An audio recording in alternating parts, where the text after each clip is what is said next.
श्री भगवान की जय। संत शिरोमणि आचार्य विद्यासागर जी महाराज की जय। छठा अध्याय चल रहा है, छठा हुआ है।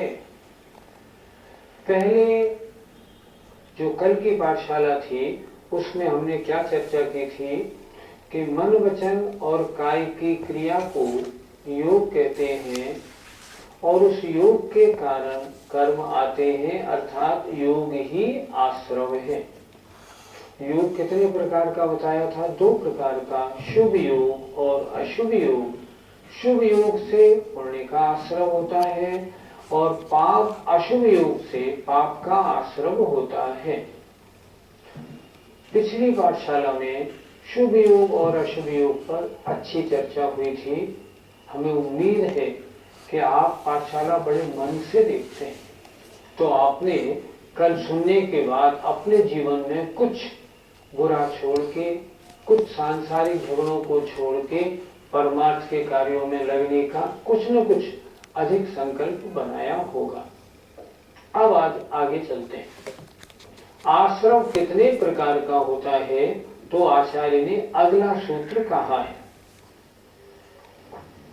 सकषाया कषाययोः सांपरायिकेर्या पथयोः। सकषाया कषाययोः सांपरायिकेर्या पथयोः। बोलिए, सकषाया कषाययोः सांपरायिकेर्या पथयोः। संधि विच्छेद करके समझेंगे। सकषाय अकषाययोः। सकषाय कषाय सहित जीवों के, अकषाययोः संधि विच्छेद कर लिया, अकषाययोः कषाय रहित जीवों के। इन जीवों के आश्रय होता है उसे क्या कहते हैं?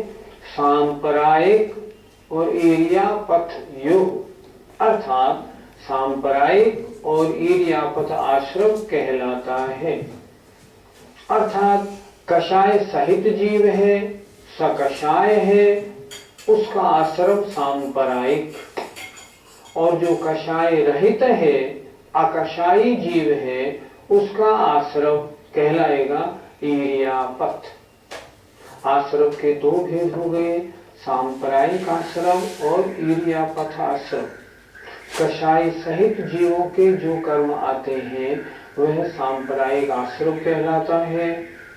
कषाय रहित जीवों के जो कर्म आते हैं वो इर्यापथ आश्रम कहलाता है। ये दोनों आश्रम किन-किन गुण स्थान वाले जीवों के होते हैं?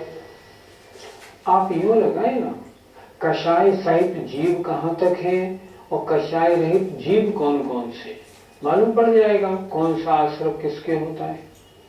अभी आपने क्या समझा? कषाय सहित जीवों के सांप्रदायिक आश्रम होता है। कषाय सहित जीव पहले गुण स्थान से 10वें गुण स्थान तक, अर्थात पहले गुण स्थान से 10वें गुण स्थान तक के जीवों के सांप्रदायिक आश्रम होता है। और कषाय रहित जीवों के अर्थात 11, 12 और 13वें गुण स्थान वाले मुनि महाराजों के, इनके कषाय रहित होने से इर्यापथ आश्रम होता है। इर्यापथ आश्रम कैसा होता है? जैसे मान लो टीन की चादर लगी है, ऊपर बारिश आई, बारिश का पानी आया और चला गया। जो कर्म आए और रुक जाए, ठहर जाए, सांप्रदायिक। जो कर्म आए और चले जाए, रुके नहीं, उन्हें हम कहते हैं इर्यापथ आश्रम। इर्यापथ आश्रम के गुणस्थान 11, 12 और 13, इन 3 गुणस्थान वालों के कषाय नहीं होती। अकषाययोः, ये अकषाय वाले हैं और इनका आश्रम इर्यापथ आश्रम है। इसमें कर्म आते तो है पर रुकते नहीं। एक समय में आना और फल देना, अगले समय में चले जाना, बस। आना और फल देना एक समय का कार्य और झड़ जाना, चले जाना दूसरे समय का कार्य, रुकने का कोई काम नहीं। तो पहला सांप्रदायिक आश्रम पहले गुणस्थान से और 10वें गुणस्थान तक चारों गति के जीवों के होता है। ईर्यापथ आश्रम 11, 12, 13 गुण स्थान ये महामुनियों के और केवली भगवान। आश्रम के दो भेद बताए, सांप्रदायिक और ईर्यापथ। अब सांप्रदायिक आश्रम के कितने भेद हैं ये अगले सूत्र में देखें। इंद्रिय कषाया व्रत क्रिया, इंद्रिय कषाया व्रत क्रिया, पंच चतुः पंच पंचविंशति संख्याः पूर्वस्य भेदाः, पंच चतुः पंच पंचविंशति संख्या पूर्वस्य भेदाः। बोलिए। इंद्रिय कषाया व्रत क्रिया, पंच चतुः पंच पंचविंशति संख्या पूर्वस्य भेदाः। आइए इसको जरा बोर्ड पे समझाते हैं, थोड़ा सा कड़ा सूत्र है। सूत्र को ध्यान से देखिए जरा। इंद्रिय कषाय अव्रत, यहां संधि विच्छेद किया, अव्रत और क्रिया। फिर देखें, इंद्रिय कषाय अव्रत और क्रिया कितनी? 5, 4, 5 और 5 और 20, 25 भेद है। क्या मतलब हुआ? देखें, इंद्रियां 5, कषाय 4, अव्रत माने पाप, पाप 5 और क्रिया कितनी? 25 प्रकार की क्रियाएं। पूर्वस्य माने पहले वाले के, पहले वाला कौन सा? पहले सूत्र में था सांप्रदायिक क्रियापथयोः, अर्थात सांप्रदायिक आश्रम के भेद है। सांप्रदायिक आश्रम के भेद कितने बता रहे हैं? 39। कैसे बता रहे हैं? 5 इंद्रियों के विषय 5, कषाय 4 क्रोध मान माया लोभ, अव्रत 5 हिंसा झूठ चोरी कुशील परिग्रह, और क्रिया 5 और 20 माने 20, 25, 5, 4, 9, 5, 14 और 25, 39 ये पूर्वस्यों, पहले वाले, पूर्व माने पहले वाले आश्रम के भेद हैं। सांप्रदायिक आश्रम के 39 भेद इसमें बता। सांप्रदायिक आश्रम के 39 भेद देखें। 5 इंद्रियों के विषय, अर्थात अगर आपके मन वचन काय की प्रवृत्ति 5 इंद्रियों के विषयों में लगी है, 5 इंद्रिय स्पर्शन रसना घ्राण चक्षु कर्ण, 5 इंद्रियों के विषयों में अगर आपकी प्रवृत्ति है तो सांप्रदायिक आश्रम होगा। कषाय क्रोध मान माया लोभ, अगर क्रोध मान माया लोभ रूप प्रवृत्ति है तो सांप्रदायिक आश्रम होगा। अव्रत माने पाप, व्रत माने पापों को छोड़ना, अव्रत माने पाप, हिंसा झूठ चोरी कुशील और परिग्रह। 5 पापों में अगर मन वचन काय लगे हैं तब जो आश्रम होगा ना, सांप्रदायिक आश्रम होगा। और 25 क्रिया, 25 प्रकार की क्रिया, 25 प्रकार की क्रिया में आपकी सभी क्रियाएं आ जाती हैं। इन विभिन्न क्रियाओं में अगर आपका मन लगेगा, वचन लगेगा, काय लगेगा तो सांप्रदायिक आश्रम होगा। 25 क्रियाओं का वर्णन विशेष तो विभिन्न शास्त्रों में मिल जाएगा, लेकिन सबसे ज्यादा इसमें समझने वाली 2 क्रियाएं हैं, एक सम्यक्त क्रिया और एक मिथ्यात्व क्रिया। सम्यक्त क्रिया सच्चे देव शास्त्र गुरु की भक्ति पूजा आदि जो सम्यक्त को बढ़ाने वाली क्रियाएं हैं उन्हें कहते हैं सम्यक्त क्रिया। सम्यक्त क्रिया अर्थात सम्यक्त को बढ़ाने वाली सच्चे देव शास्त्र गुरु की भक्ति आदि का करना, इसका नाम सम्यक्त की बढ़ाने वाली क्रिया होने से सम्यक्त क्रिया है। ये सब क्रियाएं ये सम्यक्त को बढ़ाने वाली सम्यक्त वर्धनी क्रियाएं हैं। मिथ्यात्व क्रिया इससे विपरीत ले ले, जो सच्चे देव शास्त्र गुरु नहीं हैं, अर्थात जो अरहंत भगवान सच्चे देव, जिनवाणी सच्चे शास्त्र, निर्ग्रंथ गुरु के अलावा जो अन्य देव शास्त्र गुरु सभी और अन्य सब धर्मों के हैं, उनके साथ उनकी भक्ति, उनमें अनुराग, उनका सम्मान, उनकी सेवा आदि करना, ये मिथ्यात्व क्रिया है। आज हम जैनी लोग बड़ी मिथ्यात्व क्रियाओं में फंस गए। सुबह से शाम तक सम्मिलित क्रियाएं हमने छोड़ दी। आज हम क्या करने लगे? आज हम करने लगे नवरात्रि पूजा। नवरात्रि पूजा का जैन शास्त्रों में कोई विधान नहीं। हम किस में लग गए? नवग्रह विधान में लग गए। आप खुद सोचो, ये ग्रह हमारा कुछ नहीं बिगाड़ते। ये ग्रह हमारे बिगाड़ने वाले हैं कहाँ? क्या प्रथमान योग के किसी शास्त्र में आपने नवग्रह की पूजा करने वाला कोई विधान देखा? नहीं, कहीं भी कोई विधान नहीं मिलता। नवरात्रि की पूजाओं का वर्णन जैन शास्त्रों में आया? कहीं भी नहीं आया। अब तो हमारे यहाँ शनि अमावस्या मनने लगी। क्या ये शनि अमावस्या का वर्णन कभी शास्त्रों में आया? हमारे यहाँ तमाम देवी देवताओं के मंदिर बनने लगे। उनके मंदिर उनके नाम से बनने लगे। नवग्रह अरिष्ट निवारक मंदिर बनने लगे। हम लोगों ने क्या कर लिया? शनिवार को हम मनसुबतनाथ भगवान की पूजा बड़े मन से करने लगे। क्यों करने लगे? शनि ग्रह के प्रकोप को मनसुबतनाथ भगवान दबा देते हैं। तो क्या अन्य 23 भगवान उनसे कमजोर हैं क्या? कभी आपने सोचा? सारे भगवान बिल्कुल समान हैं, किसी में कोई अंतर नहीं।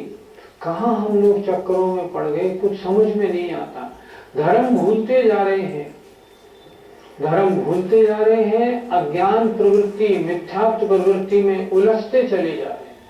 हमें क्या हो गया? सच्चे देव शास्त्र गुरु की परिभाषा समझे ना। जो वीतराग सर्वज्ञ हितोपदेशी है वह सच्चा देव है।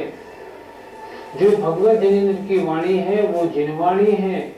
और जो निर्ग्रंथ गुरु 28 मूल गुणधारी गुरु हैं, वे सच्चे गुरु हैं। एक भी मूल गुण अगर कम है ना, तो वे सच्चे गुरु की कोटि में नहीं आते।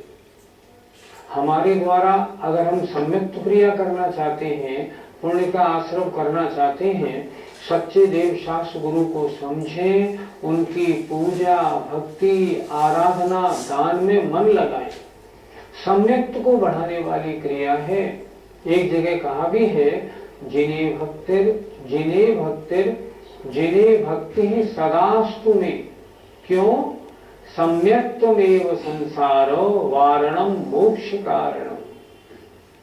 हम रोज पूजा में बोलते हैं ना, देव शास्त्र गुरु रतन शुभ, 3 रतन करतार। ये सच्चे देव, सच्चे शास्त्र और सच्चे गुरु, ये सम्यक दर्शन, सम्यक ज्ञान, सम्यक चारित्र को देने वाले हैं। पर हाय हाय, हमने इनको तो छोड़ दिया। और जो सच्चे देव शास्त्र गुरु नहीं है, उनके चक्करों में फंस के सारा जीवन नष्ट करने लगे। और तो और जो हमें सन्मार्ग दिखाने वाले साधुगण थे, वे हमारी प्रवृत्ति हमें उस ओर ले जाने लगे कि नहीं नहीं, इनकी पूजा करो, नवग्रह की पूजा करो, देवी देवताओं की करो। क्या हो गया? बहुत गड़बड़ है। ये सब मिथ्यात्व क्रिया में आएगा। हमारे आराध्य मात्र 9 देव हैं, अन्य नहीं। 5 परमेष्ठी, जिनवाणी, जिन धर्म, जिन चैत्य और चैत्यालय। कोई भी देवी देवता हमारे आराध्य नहीं, हमारे पूज्य नहीं। इसलिए उस चक्कर में बिल्कुल न पड़े, अन्यथा मिथ्यात्व क्रिया होगी। होगा क्या? दर्शन मोहनी का बंद होगा। बड़े भाग्य से मनुष्य पर्याय मिली है। भरत क्षेत्र में दिगंबर जैन कुल में हमने जन्म लिया है। अगर हमने इस पर्याय का लाभ नहीं उठाया तो क्या होगा? अनंत काल फिर संसार भ्रमण होगा। वर्तमान में इन क्रियाओं को करके तो पहुंचे चिर दर्शन मोह एव। हम अपने दर्शन मोहनी को और पुष्ट बना रहे हैं। हटो इनसे, छोड़ दो। सच्चे देव शास्त्र गुरु की आराधना में लगो, क्योंकि इनके अलावा और कोई आराध्य है ही नहीं। और इसका नाम है सम्यक्त क्रिया। अगर इन क्रियाओं में लगे रहेंगे, आजकल बहुत से लोग तो ऐसे हैं जो मिक्स हो गए, अन्य धर्मों के व्रतों को करने लगे। जैसे दिगंबर जैन बहुत सी महिलाएं करवा चौथ रखती हैं। मैं कहता हूँ करवा चौथ का व्याख्यान दिगंबर जैन धर्म में नहीं है। क्यों रखती हैं आप? अन्य धर्मों के हम त्योहारों को मानते हैं, क्यों मानते हैं? क्या कोई अन्य धर्म वाला आपके त्योहारों को मान्यता है क्या? कभी नहीं मानता। फिर आप क्यों चक्कर में पड़े? आप ढीले क्यों हो रहे? मजबूत होइए, बिल्कुल कट्टर होना चाहिए। यही सच्चे देव शास्त्र गुरु हैं। इनकी बताई जिनवाणी जो है ना, यही आराध्य है। इसमें जो लिखा है वही मेरे करने योग्य है। इस तरह पक्का मन बनाना है हमें, तब हमारी मिथ्यात्व क्रिया हटेगी, सम्यक्त क्रिया बनेगी। सम्यक्त क्रिया पुण्य बंध का कारण, मिथ्यात्व क्रिया महान पाप बंध का कारण है। इसलिए हम इन 39 क्रियाओं को समझें, एक बार फिर समझ लें। 5 इंद्रियों के विषय, पंचेंद्रियों के विषय में अगर हम समय दे रहे हैं, मनोरंजन का, खेलकूद का और का, सब सांप्रदायिक आश्रम होगा। तो 5 इंद्रिय, 4 कषाय, 5 पाप और इसके अलावा जो 25 प्रकार की क्रियाएं हैं, ये क्रियाएं, इनमें होने वाला मन वचन काय का योग, ये सांप्रदायिक आश्रव का कारण है। इसलिए क्रिया भी करें तो जिन धर्म बढ़ाने वाली, आत्मा को पवित्र करने वाली, देव पूजा, दान, स्वाध्याय आदि क्रियाओं को करें, अन्य को नहीं। इस पर बहुत अच्छी तरह विचार करना चाहिए। और एक काम और करना चाहिए। आज हमें क्या हो गया, मंदिरों में कभी जाते हैं ना, तो हमें क्या दिखाई पड़ता है? सब 30-40 वर्ष से ऊपर के स्त्री पुरुष दिखाई पड़ते हैं। यंग तबका मंदिरों में आता ही नहीं। उनको पढ़ाई से फुर्सत नहीं, टीवी से, कंप्यूटर से और कार्यों से फुर्सत नहीं। कभी आपने सोचा हम और आप तो चले जाएंगे, हमारे बाद में विरासत में इस धर्म की रक्षा करने वाली जो हमारी संतान है ना, उसका क्या होगा? वो कहाँ जा रही है? उसे रास्ते पे कैसे लाएं? हमने कभी नहीं सोचा। क्या होगा? सब कुछ हमारा चला जाएगा। मंदिरों में यंग लोगों की, बच्चों की उपस्थिति बिल्कुल नगण्य हो गई। मैं जब भी जाता हूँ, देखता हूँ मंदिरों में, तो सोचता हूँ ये हो क्या रहा है? बच्चों में संस्कार नहीं डालेंगे, कैसे धर्म हमारा चलेगा? हमें इस पर अच्छी तरह विचार करना चाहिए। हम सभी के सांप्रदायिक आश्रम होता है, क्योंकि सांप्रदायिक आश्रम पहले गुणस्थान से 10वें गुणस्थान तक है। हम मान लो हमारा 4th गुणस्थान है, हम अमृत सम्यक दृष्टि भी हैं, तो भी हमारा जो आश्रम है सांप्रदायिक आश्रम होगा। तो प्रश्न ये उठता है, तो क्या सांप्रदायिक आश्रम सभी जीवों के एक सा होता है, या किन्हीं कारणों से उसमें विशेषता भी होती है? अगला सूत्र देखिए,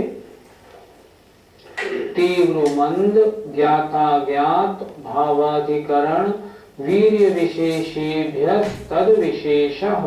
तीव्र मंद ज्ञाताज्ञात भावाधिकरण वीर्य विशेषेभ्य तद विशेषः। बोलिए, तीव्र मंद ज्ञाताज्ञात भावाधिकरण वीर्य विशेषेभ्य तद विशेषः। इस सूत्र का भी बोर्ड पे देखते हैं जरा। आश्रम में किन कारणों से विशेषता होती है, इस सूत्र में हमको यह समझना है।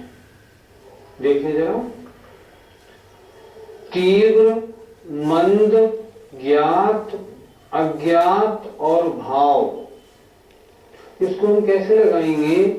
तीव्र भाव, मंद भाव, ज्ञात भाव और अज्ञात भाव, और अधिकरण विशेष और वीर विशेष से तत्व माने उस आश्रम में विशेषता होती है। विशेषता होती है अर्थात डिफरेंस पड़ता है। फिर एक बात देखें, इस सूत्र में क्या बता रहे हैं? सभी जीवों का आश्रव एक सा नहीं होता, अलग अलग प्रकार होता है। वो किन कारणों से होता है बता रहे हैं, तीव्र भाव, मंद भाव, ज्ञात भाव, अज्ञात भाव, अधिकरण विशेष और वीर विशेष से तद विशेषः उस सांप्रदायिक आश्रम में विशेषता माने अंतर पड़ता है। सूत्र का अर्थ क्या हुआ? तीव्र भाव, मंद भाव, ज्ञात भाव, अज्ञात भाव, अधिकरण विशेष और वीर विशेष से उस आश्रम में विशेषता अंतर डिफरेंस पड़ता है। आश्रम में विशेषता के कारण अब जरा इनको समझते हैं। ये सूत्र बहुत समझने वाला है। तीव्र भाव और मंद भाव, हमने कोई कार्य किया, अगर उसमें हमारा तीव्र राग है, तीव्र द्वेष है, तीव्र कषाय है, तो आश्रम और प्रकार का। और अगर मान लीजिए मंद कषाय है, मंद राग द्वेष है, उससे कुछ भी किया तो वह है अलग प्रकार का। सब तरह देख लें। मान लीजिए आप पूजा करने बैठे हैं और पूजा करने में आपका मन नहीं लग रहा। क्यों नहीं लग रहा? आप पूजा मात्र पढ़ रहे हैं, अर्थ पर आपका ज्ञान नहीं। पंचमेरु नंदीश्वर दीप की पूजा आप कर रहे हैं, आपको पंचमेरु नंदीश्वर दीप के बारे में जानकारी नहीं। क्या होगा? मन तो लगेगा, मंद मंद लगेगा, तो पुण्य कितना मिलेगा? पुण्य भी थोड़ा थोड़ा मिलेगा। और अगर आपको पूरा ज्ञान है, आपने आंख बंद किए और आपने ऐसा सोचा, सामने आपके पंचमेरु और 80 जनाले बन गए और आप भक्ति में डूब गए, तीव्र भाव, तो पुण्य भी कैसा मिलेगा? आश्रम शुभाश्रम भी कैसा होगा? बहुत उत्कृष्ट कोटि का होगा। जैसे भाव वैसे आपके परिणाम, जैसे आपके परिणाम वैसा आपका आश्रम। तो तीव्र भाव और मंद भाव, ज्ञात भाव और अज्ञात भाव। कोई भी कार्य अगर आपने जान के किया है, समझ के किया है, अच्छी प्रकार ज्ञान पूर्वक किया है, उसका आश्रव अलग होगा। अज्ञान पूर्वक क्रिया है तो उसका आश्रव अलग होगा।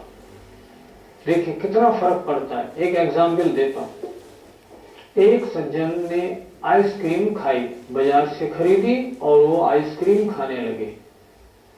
हमने उनसे कहा, भैया देखो आइसक्रीम में अंडा डाला जाता है। उन्होंने कहा नहीं, आजकल गर्मी बहुत है, मुझे आइसक्रीम बहुत अच्छी लगती है, आप झूठ बोलते हैं, इसमें अंडा नहीं डाला जाता। हमने कहा अच्छा चलो दुकान वाले से पूछते हैं। हम उसके पास चले गए। हमने कहा भैया इस आइसक्रीम में अंडा तो आप डालते हो ना? कि हाँ अंडा डालते हैं, इसको प्रोटीन रिच बनाने के लिए। उन्होंने कहा ठीक। अब हमने उनसे कहा भैया अब जब ये कह रहा है ना कि इस आइसक्रीम में अंडा पड़ता है ना, तो इसको आप फेंक दो। तो वो बोले मैं नहीं फेंकूंगा, अब तो मैं इसे और रुचि पूर्वक खाऊंगा। आप सोचो कल तक उसी आइसक्रीम को खाने में उतना पाप नहीं था जो आज ज्ञात हो जाने पर भी खाने में पाप लग रहा है। आपको मालूम पड़ गया दही और दाल मिला के अगर खाएं तो दुधल होने से जीव हिंसा लगती है। आपने प्रवचन में सुन लिया और आपको मालूम है, फिर भी अगर आप खाते हैं तो ज्ञात भाव बहुत पाप लगेगा। अज्ञात भाव में जो हिंसा आदि होते हैं उनका आश्रम कम होता है, आश्रम कमजोर होता है। और जान करके उसी कार्य को किया जाए, जानने के बाद भी किया जाए, इसका मतलब तीव्र राग वशात किया जाए तो उसका आश्रम अलग प्रकार का होगा। तो ज्ञात जानबूझकर करने का आश्रम अलग प्रकार का, अनजाने में जो हो रहा है उसका आश्रम अलग प्रकार का। आगे देखिए, तीव्र भाव मंद भाव हो गया, ज्ञात अज्ञात भाव। अधिकरण विशेष, अधिकरण विशेष मान लीजिए आप पूजा करने के लिए बैठे, कहीं क्षेत्र में गए पूजा करने के लिए, आपने देखा मैली कुचैली पुरानी धोतियां रखी हुई थी, वो पहन के आपने पूजा की, या थालियां टेढ़ी मेढ़ी द्रव्य टूटे फूटे चावल उनसे आपने पूजा की, तो अधिकरण कमजोर था, अच्छा नहीं था, तो क्या होगा, आपको पूजा का फल कम मिलेगा।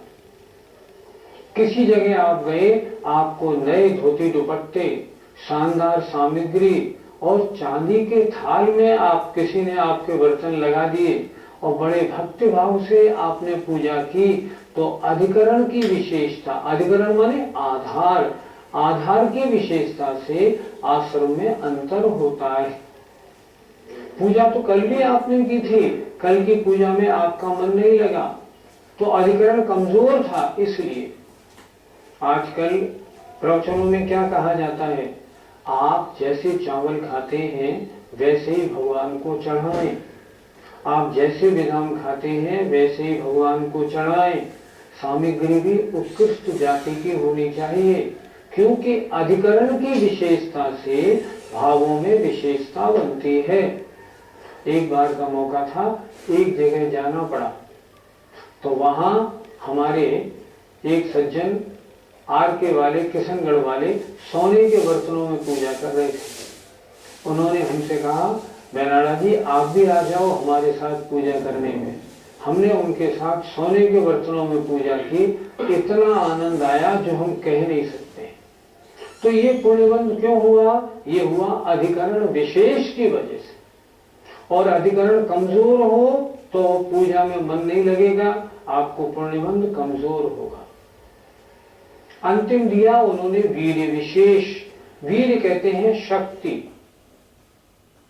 शक्ति अगर कम है और ध्यान लगाएंगे तो ध्यान अच्छा नहीं लगेगा, शक्ति ज्यादा है तो ध्यान लगाएंगे ज्यादा लगेगा।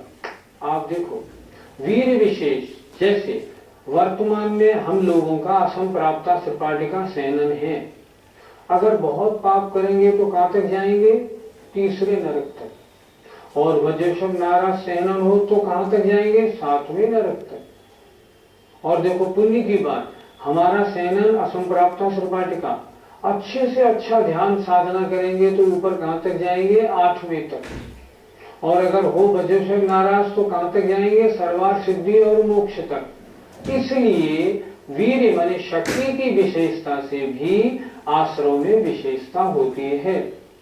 आज के सूत्र में हमने क्या समझा, हमने ये समझा कि तीव्र भाव, मंद भाव, ज्ञात भाव, अज्ञात भाव, अधिकरण विशेष, अधिकरण माने आधार, और शक्ति विशेष, वीर विशेष से आश्रम में विशेषता होती है, अंतर पड़ता है। हम क्या करें, हम शुभ कार्यों में तीव्रता लाएं और अशुभ कार्यों में दूर हटाएं, उनको जान करके पाप कदापि न करें, मालूम पड़ जाए तो छोड़ दें। स्वाध्यायी अच्छा कौन होता है, जो प्रवचन सुने और छोड़ता चले।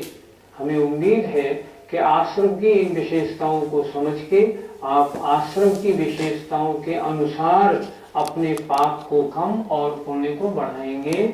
आपका समय हो रहा है। जय जय।